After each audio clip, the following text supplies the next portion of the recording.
What's up, guys? Welcome to Get Lifted Podcast. This is Jonathan. I'm grateful to have Destiny here today to talk about her sobriety, addiction, and experience to help others. Destiny, how are we doing today? Good, how are you? Good, thank you. Destiny and I, met through TikTok, like my last two episodes, social media. Loved her content. She actually had me come speak on one of her recovery meetings online. So I'm really excited to have a chat with you here today. Yeah, I'm excited. It's crazy how things have just progressed. Like reading your book and now this, it's really cool to watch. Happy to Definitely, be here. I appreciate you being a part of it.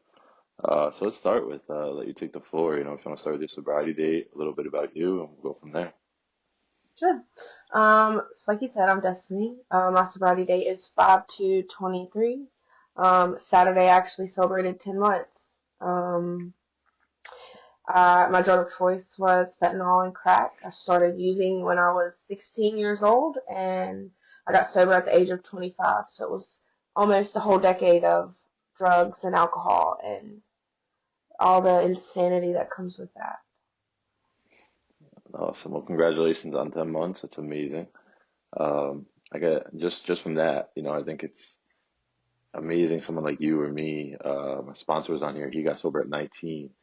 The Wow. difference of, I love to talk about the difference of, not that one's worse or one's better, but when it comes to fentanyl, heroin, stuff like that, it's like you don't make it long. You either, die by your 30 usually or 40, or you get sober. Where you see in alcohol and other things, people get sober at 60.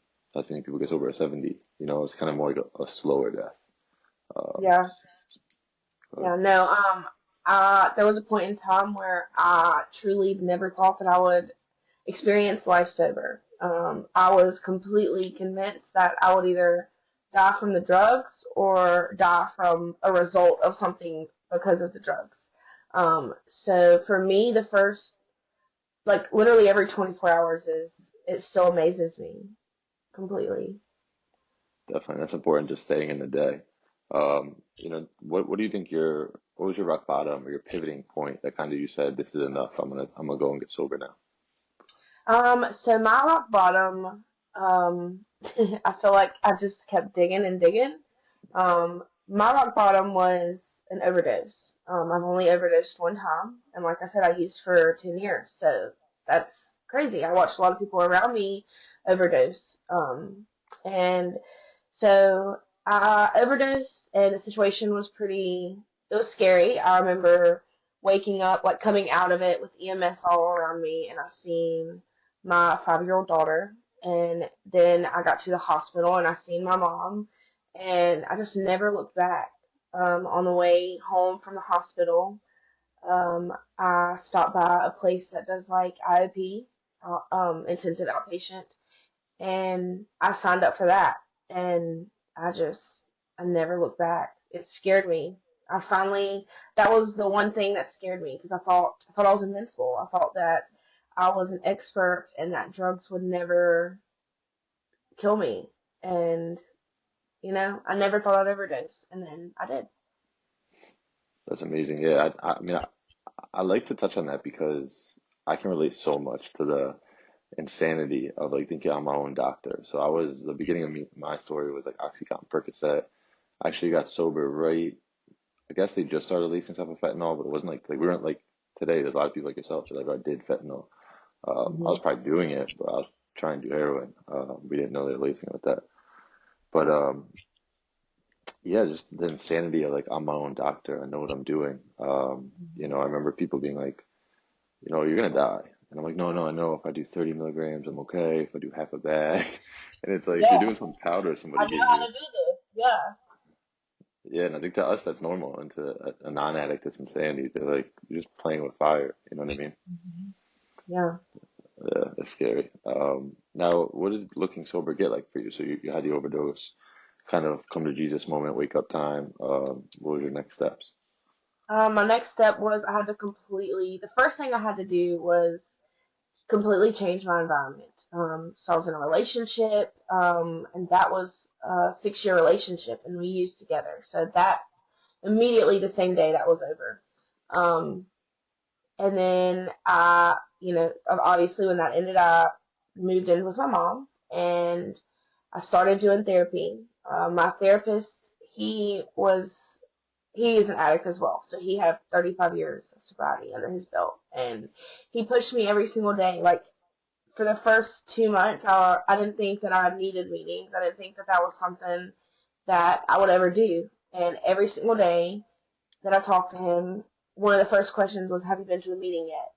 And it almost became a joke. Like I was convinced I would never need a meeting, and then eventually, um, I was like, "What's the worst that can happen?" You know, I go to a meeting and I hate it. I never have to go back. Um, so I just did. I actually logged into an online meeting at first, and it was uncomfortable, but they made me feel very welcome. And so then I started going every day to that. And then I decided eventually, I think about 2 months in to going to online meetings, I really craved. I live in a really small town, and I just wanted to have someone around me, someone that I could, like, in person have a conversation with, relate to. And so I decided, I looked up online, I found an AA meeting, and I went there.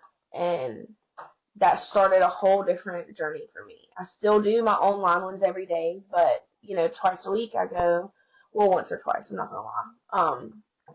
Depending on my schedule, I go once or twice a week to my home group, and those are probably my favorite meetings. That's amazing. Yeah, come on. I could relate a lot to my story. I love to touch on like three things there.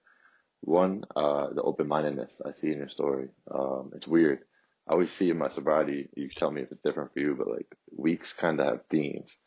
Like if I pray on stuff, Mm-hmm. it's like I'll read it in a book, then I go to a meeting and hear that's a topic, and then Yeah, I'm struggling in my life with something that's the same. And lately, this week and last week, I just hit 5 years Sunday, and yeah. it's been, Congratulations.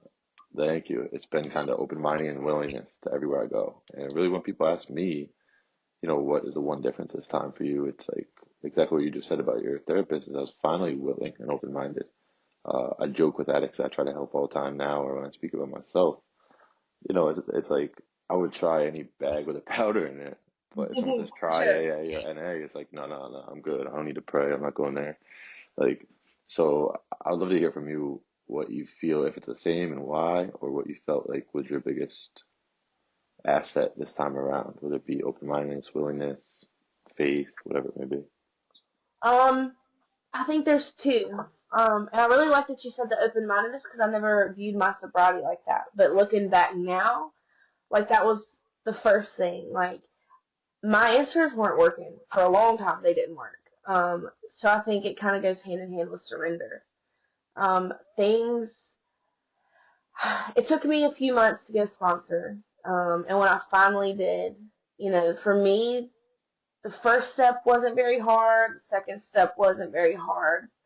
But when it comes to surrendering, like that was difficult. And so between my faith and just I guess being willing to surrender and just accept that, I can put in as much work as I want to, but for me, if I don't have faith, if I don't have patience, if I don't believe in my higher power, which I choose to call God, to, just guide me through and just have trust in something larger than myself. Um, I think that's probably been like my strong point. It took me a while. And looking back, 10 months isn't, it's a long time, but it's also not a long time. You can look at it both ways. It took me what felt like forever to just really give in and like actively build a relationship with God. I didn't feel worthy. I didn't feel like I knew how to, even though I was raised with that. Like it was almost, like an instinct growing up. But now, like once I came back and I got clean, it was really hard to like. I didn't know where to start, if that makes sense. Prayer was difficult. Church was difficult because I felt like just completely unworthy. Um, but eventually, I actually started with my kid. I started praying with my daughter every single night, and then it just, between going to church and working my steps and just work like actively practicing prayer and even meditation. Um, it's a lot more second nature now than it was when I first started. That's awesome.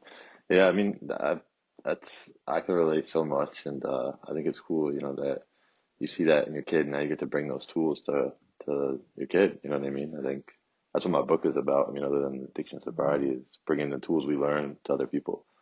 I think that's how we got here. You have traumatic things happen, and we don't know how to cope, and we find a way to ease the pain. And what kind of like challenges did you hit in early sobriety? Um, well, for one, my biggest challenge was boundaries.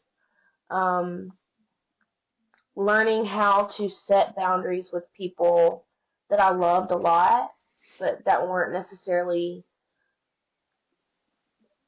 like I just had to learn how to set healthy boundaries. Whether it be a situation that stressed me out, or a lot of people don't understand.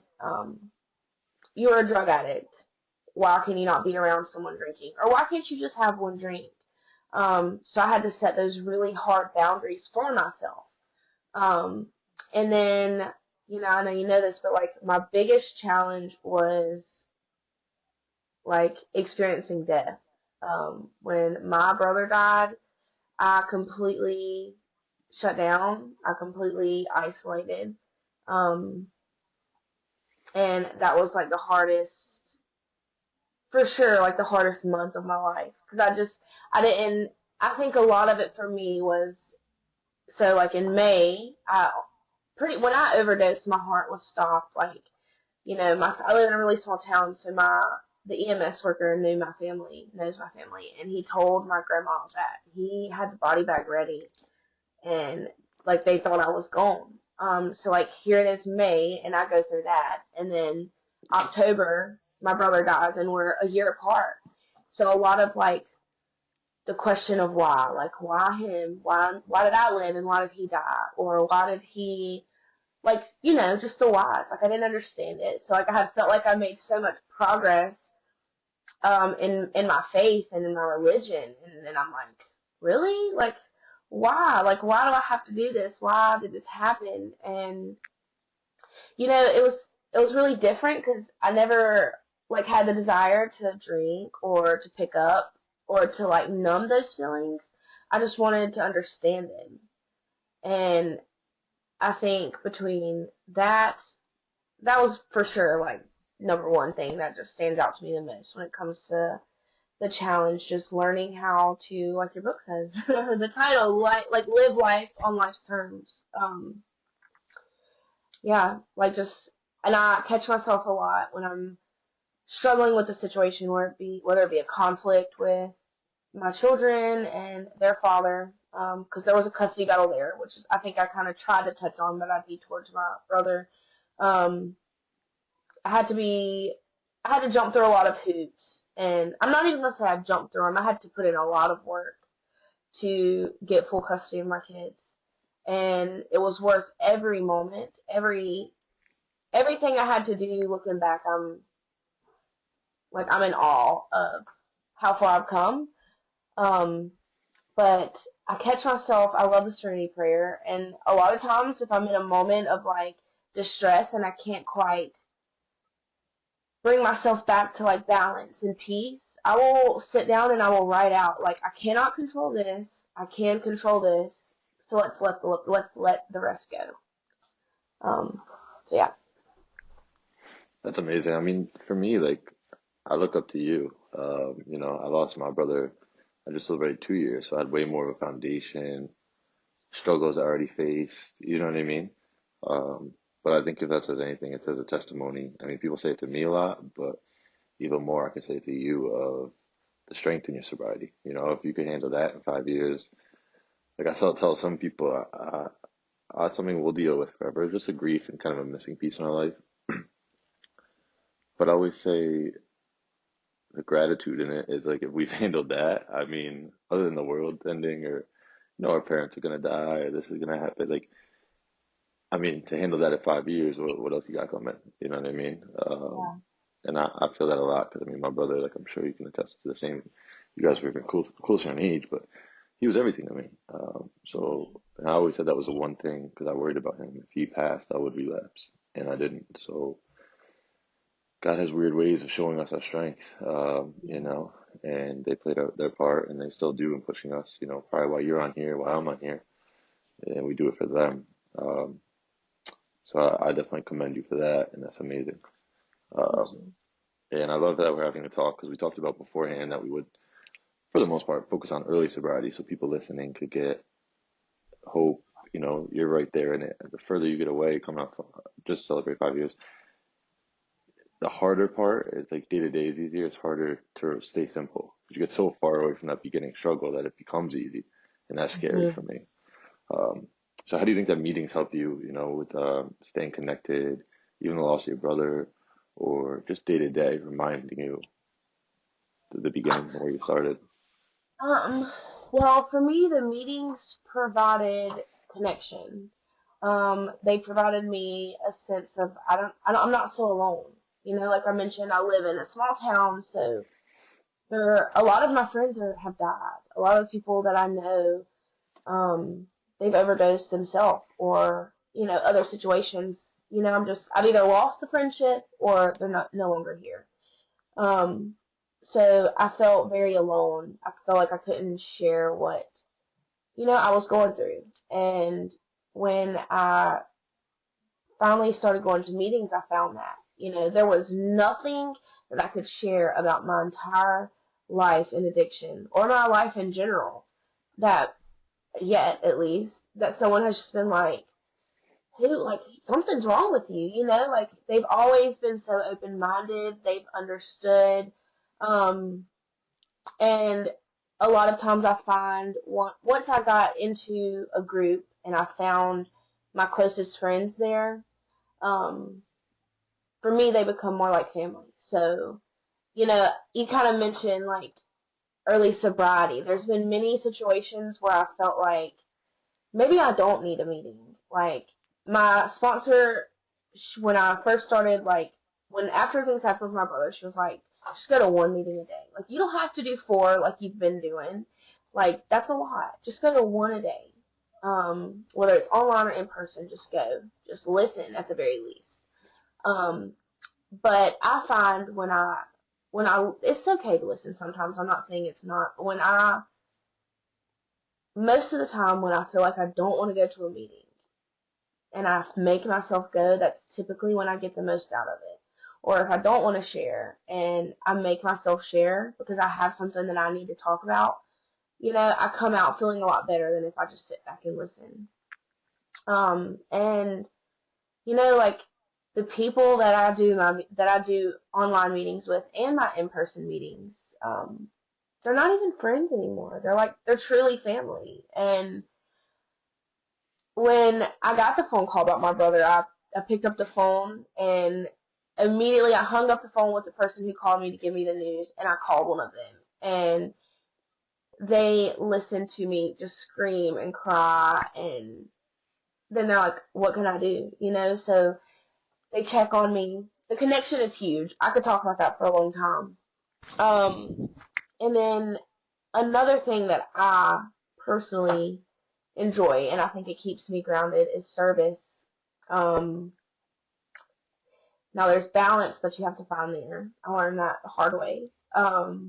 At first I picked up everything that I seen open, like baking cookies for my in person, or holding space online, or just all the little things that can go into service work. Once I got a taste of it, I was like, okay, yeah, bring it on. Like I want more. And then I had to find balance there. So I think the two biggest things for me in my early sobriety was like getting connected, finding someone, even if it's just one person that you relate to, that you can look up to, um, and then like doing service work, whether it be something super small like starting coffee and making coffee, or whether it be eventually like you chair a meeting. Um, they're very powerful. And then there's something else I was going to say and I completely forgot. I don't know, maybe it'll come back to me. Sorry. No, it's okay. I mean, that's such a vital part is the service. I mean, even myself, people ask like how you do so much. Like, wrote a book, just started a podcast, I post online, but they don't see the self care behind. Like how I started my day was a meeting in person at 7:30 this morning. I came home, took a 30-minute nap. I went and worked out. You know what I mean? So it's like now I'll go till I have to speak at a detox tonight. I have this, I have other stuff. Like, but we got to fill our cup, and that's Mm-hmm. huge. And the not feeling alone. I mean, that's that's everything. I did the same thing actually. I called my best friend who actually helped get off from shooting dope. And once I found out the police left, I prayed, and then I called him. And that connection with someone else because we feel so alone in addiction. I think that's so important for the people that are listening that are new. You know what I mean? You're not alone, and it only as you hang around, you only meet. Like now, I have the other two people before that's all from TikTok. Like, you know what I mean? I already have my connections Mm-hmm. from my town, but it's like you just keep meeting people, and you have an army around you. Now, I want to touch on service/meetings, and I want to give you an opportunity. We're a little over halfway through this to talk about what you do online.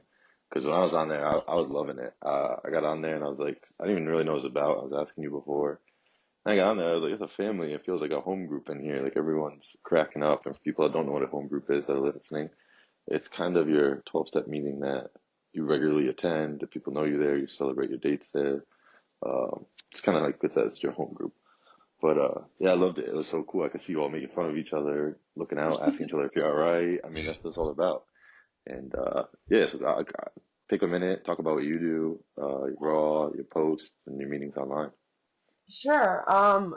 So I started online with Dopey Zoom, which stems from another podcast. And I love them. I still do meetings there. But I started to need a little bit more as far as like a little bit more structure, a little bit more of like a topic. And I've seen a lot of people early in recovery kind of jumping in, and I wanted to help. Like I wanted to do something. So I do the speaker meetings there still every Friday night. So me and a friend that I actually met in Bippy Zoom, um, he hit a year in December, and so we're like, let's start something. And I was like, are you serious? And so that's what we did. We started with 3 meetings a week, and it's grown. We started in November of last year, and now we have a meeting every single day except for Tuesdays.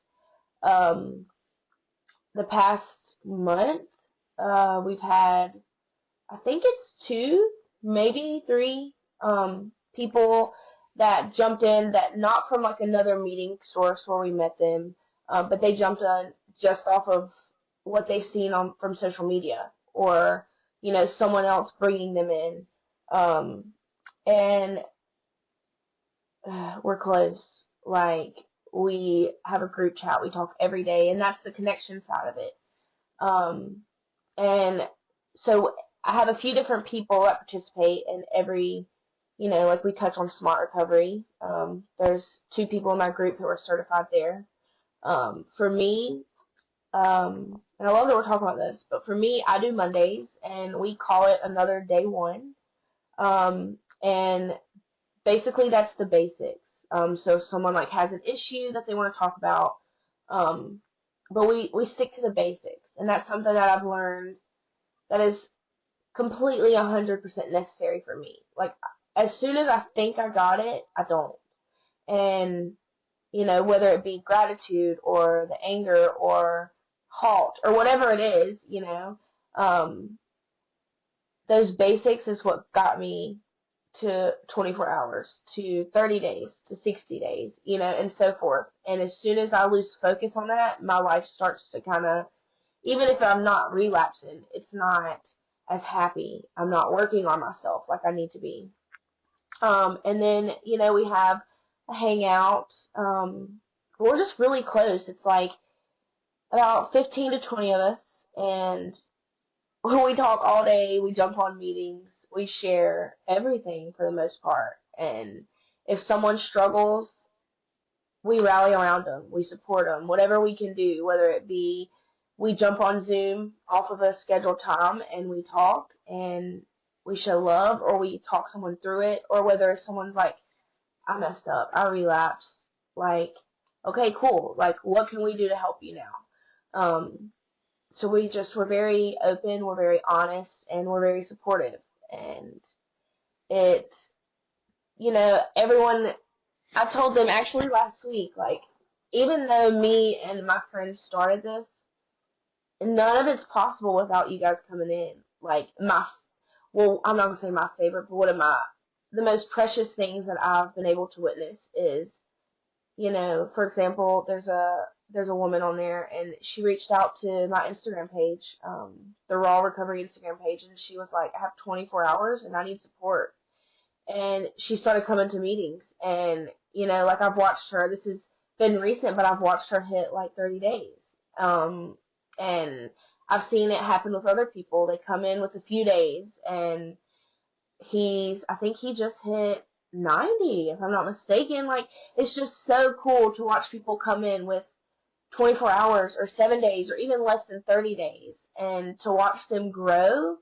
It just keeps me in the mind frame of, like, that's where I was and that's where I need to be constantly. Like, as hard as I wanted recovery in those first few weeks, the first few months, like, I have got to keep that desire at the forefront, right next to God.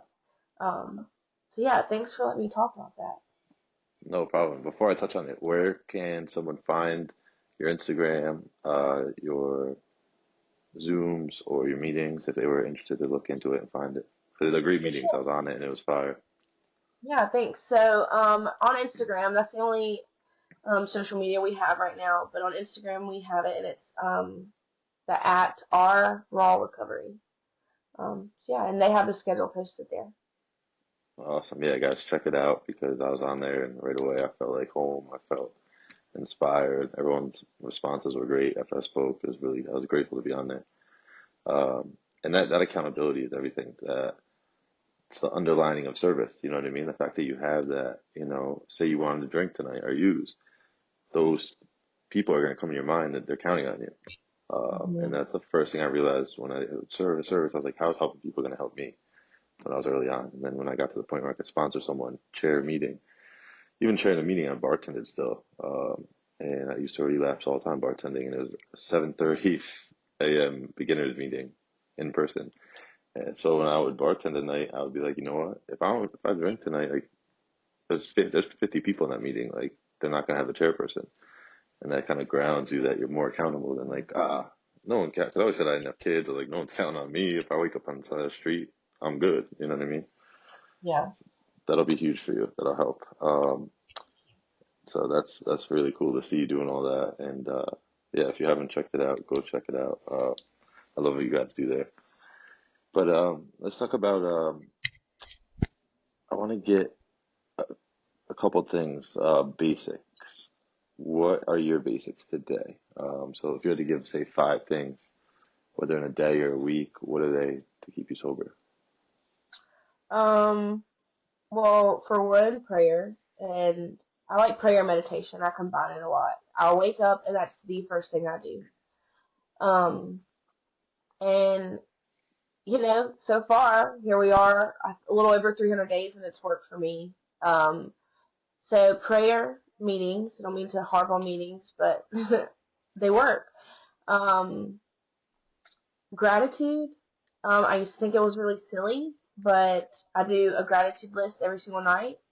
And, you know, on the hardest days when I think, like, for example, the day of my brother's funeral, I'll just use that.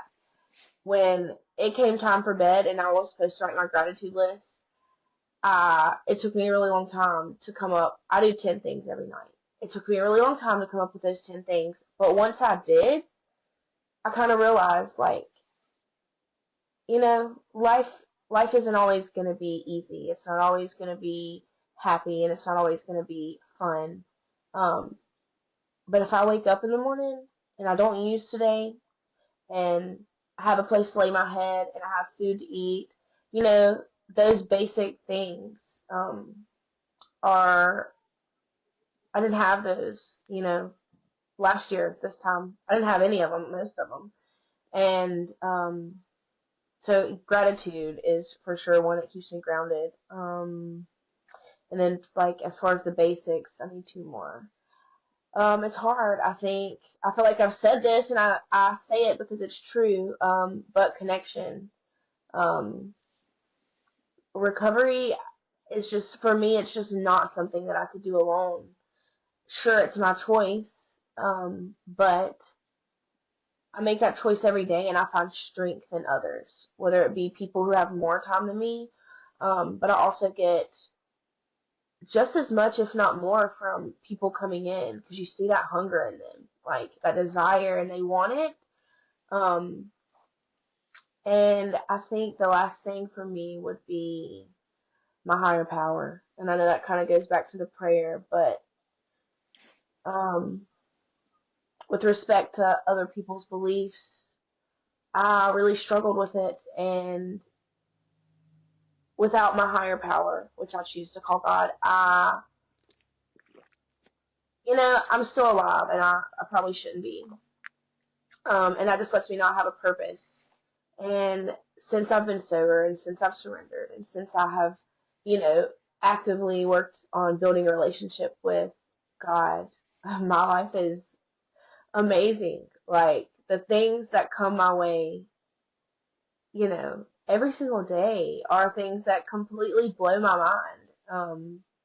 And you can call it the promises, you can call it the blessings of recovery, um, but I choose to call it God. And it just it's overwhelming how blessed I am for sure. Definitely. And I love to see just you can see the glow about you. You know, it's that I think that's so important for people to see. It's important for me to see. That's how it's a circle of energy. You know what I mean? The further you get in, to see people still make it, like you said, it's so crucial. Just to remember the program works. It's like, oh, it worked for me then, but we're humans. We just deny everything. So it's nice to see. And like you said, you watch people. I can't. I remember. I think if I could be wrong, but you commented like when you had 6 months on one of my posts, and like I can't wait to see you have like now you got 10. I can't wait to watch you have a year and 2 years. Yeah. I mean, with our brothers, you were not alone. Like I felt so alone. And this guy one time shared a meeting. He lost two brothers, and that's the Mm. gratitude. It's like, you know what I mean? Then, but I felt not alone. So it's like he made it, I can make it. You know what I mean? Now I met you. We both been through it. And you feel when you're alone in a room, like I'm the only person that his brother's ever taken his own life or passed away. You know what I mean? They realize you're not alone. Like you're gonna be all right. It sucks, yes, but my gratitude. I could relate so much in the beginning. I was like just sitting trying to find because it's like all about gratitude and service for me. And I was like, how do I find gratitude when that just happened? Like you said. And I remember I had to sit, and I was like, well, I could start with I'm grateful I didn't walk in on it. It happened at his apartment. As messed up as that is, it's like I probably wouldn't been alive for more than 2 days if I had to see that. You know what I mean? Then you start going, I'm grateful for air, water, health. Mhm. The time he got to see me get sober, I made amends to him. The time to play softball together. Then you start to realize how much you do have to be grateful for.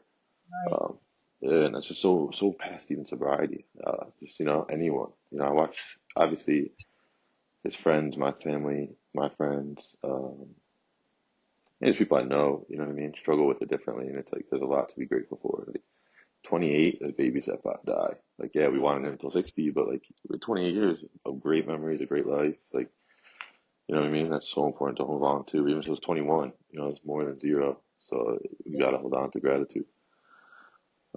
And speaking of that, if you had to say something to someone listening today that's struggling or just getting started on a journey, what would you like to tell them? Um, I think the first thing I would like to say to someone who could be listening is that, recovery is possible. And that sounds cliche. But not only is it possible, but you're deserving of it. It's not easy, but it's worth it. And, I keep going back to connections, and I don't know why, but, even if you can just find one person, to talk to just kind of be, whether it be your higher power or whether it be a friend, whether it be, reach out to me. I'm sure Jonathan wouldn't care either. Like, reach out to someone and Yep. just, like, just get it out there. And just seriously take it one day at a time. And even if you can't take it one day at a time, like, slow it down. Take it to 60 seconds. Take it to an hour. Um, those first 30 days, especially, are very crucial. And another thing that no one is probably going to want to hear. I didn't want to hear it, but be open to like hearing what other people have to say.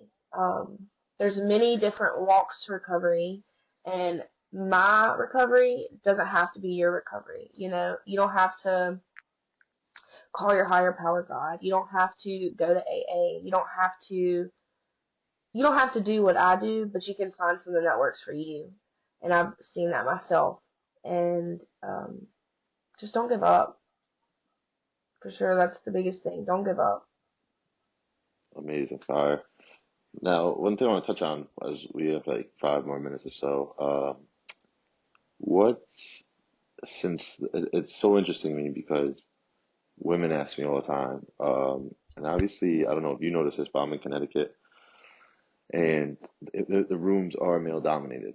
Don't know why that is. Don't know if guys are just struggle more. Don't know if women. It's weird because it's always been a guy thing from 1934. Started with men, so maybe it's like hopefully soon it will be 50-50. But I would love to ask because this is what a lot of the questions I'm getting are from the females, and I had a female on before you. And maybe there's something, maybe there's nothing, maybe there's a million things. But they are asking, do you have any struggles that you notice being a woman in sobriety, or not at all? Obviously, I'm ignorant to that situation, so I'll have to open that floor for the women that are listening. Um, I mean, I don't know. That's a hard question. Um, I can say this, and I don't know if this is going to answer your question, but I'll try my best. I think that well, I mean, even still, I am 9 times out of 10, I am the only woman in my in-person meeting, and also the youngest, and it's full of old timers. And for a while, I was really debating whether or not I belonged there. Like, like I didn't feel like I fit in. And finally, the thought crossed my mind, well, what if another young girl walks in this room and she wants to get sober? So I've stuck it out, and I'm glad I do. Um, I think this isn't just a woman thing, but for me, like my emotions has kind of been a struggle as far as like guilt for my kids or, people that I've hurt or whatever. That's been very hard to regulate. Um, and sometimes as a woman, you just kind of don't feel heard. And, and I know that goes both ways, but, I don't really have a solution for that. But the one thing that works for me is, I stay in spaces and places where I'm safe and I don't have to fight to be heard. Um, and a lot of that is just awareness of my surroundings and where I choose to be. And, like everything is a lot more, you look at it a lot differently. I've said this a million times, but I don't think if I had my history with addiction, like if I hadn't have used drugs and done all the awful things that I've done, that I would be the person that I am today. Um, and that's one of the blessings of recovery, right? Like I'm more self-aware. I get to go to therapy and work on trauma. I get to go to therapy, or I get to work the steps and pick out those character defects and like reflect inward. Um, and there's a lot of unity in the rooms. I've met a lot of really powerful women My sponsor actually, her story is so identical to mine almost. Of course, there's differences. And I could be her daughter, and she knows exactly what to say. You know, she helps me, and so yeah. I mean, I don't feel like I answered your question like I could have, but truthfully, I don't think. And I'm not like I'm all for women empowerment, people empowerment, but I think where I see the struggle in both, um, I don't think that there's, I don't know. I'm really struggling with that question, It's a honestly. deep question. Yeah, I was asked by a few women, so I was like, now when I have women on, I was like, some are addicts and are addicts. They watch and they're just interested. So I was like, I'll Yeah. start. That's why I like to have you more on here because I want to keep it like 50-50 because in the meetings is not. So I want to, share both sides of the story because, like you said, it's good to see someone your age, good to see someone your gender, it's good to see someone everything, so you can kind of relate, even though we are all the same, struggling the same battle. It's not different. Um, there are different things that come into it. I even wonder as deep as this is a whole nother topic. I overanalyze everything, and I try to be very empathetic. So even Hmm. with girlfriends I dated, I've had the conversation of, you know, with like periods and hormones. Like I'm grateful that I'm a guy. I'm lucky. Not saying like better than a girl, but like I have empathy that like I don't my emotions don't fluctuate at certain times of the month. Because I already have issues with emotions. Oh So yeah. don't test me. You know what I mean? But that's what I mean. So I have empathy and extreme pride for everyone's different battles and just more reason to show that you can make it. Hmm. For It's sure. amazing, definitely. So I always like to end it with a couple things. What are a couple of your big goals in sobriety? Whether no matter how crazy they are, or how long they could take to be had, or how small they are important to you. What are some things you're looking forward to in sobriety and life? Um, I think the first thing would be hitting a year.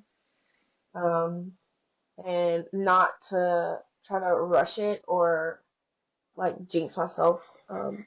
But I just that seemed even still like I'm at 10 months and that year just seems like impossible. But I know it's not. But it's still like I think once I hit that, like it's just a goal is to hit that. Another goal would be I don't know. Goals are hard. I think a lot of it would be to fully gain some independence back. Um, my family is a very huge support system, and I couldn't do what I do without them. Um, and I'm very blessed to be in the position that I am today. And I think my third goal would be to go back to school. I'm actually working on that now. And the first thing is I'm going to go for my peer support. And I'm not sure exactly what I want to do. I would love to help women and children who either deal with addiction themselves or lived, in addiction with people around them. Um, and I have absolutely no idea what specifically that looks like right now, but um, the benefits of service has really got me there. Not to backtrack, but I grew up witnessing addiction in my home, and my children have too, to an extent, up until lately. Um, and I just want to somehow help there. I know I can't change it, but if I can help one person, then, that satisfies me. So, yeah, school, education, career, for sure. All things you couldn't do if you were not sober, and I know you will Definitely. attain. What is the best piece of advice you've heard that you hold on to? The best piece of advice. Oh, it's gonna be cliche. I feel like I have a friend that goes on meetings, and I know he'll watch this, and he's gonna laugh when he hears this. But I feel like I've pulled a lot of his cliches that he says out of my pocket. But the best advice would for sure just be one day at a time. And I used to think it was bullcrap, but like now I do. Like I believe it. Um, like just seriously, like take it one day at a time. and like it works if you work it. Like just do what works for you. Like once you, it can be hard to find it, but once you do, um, things kind of come a little bit more instinctively. I know I used to hate those cliches sayings, and now they're what I live by, and probably why I'm alive. So Yeah. it's good. And I heard once if you could stay sober a day, you could stay sober a million. It's that Yes. simple. We just overthink it, you know. Yep. Well, Destiny, thank you so much for coming on. Do you want to give your TikTok handle here? People could give you a follow or your Instagram. No, I mean, just really I'm good actually. The Thank you raw. though. Honestly, I don't know if I know it by heart. So yeah, I mean, if anyone wants, to reach out to the Raw page, that would be awesome. And like again, like I did say, that is at our Raw Recovery.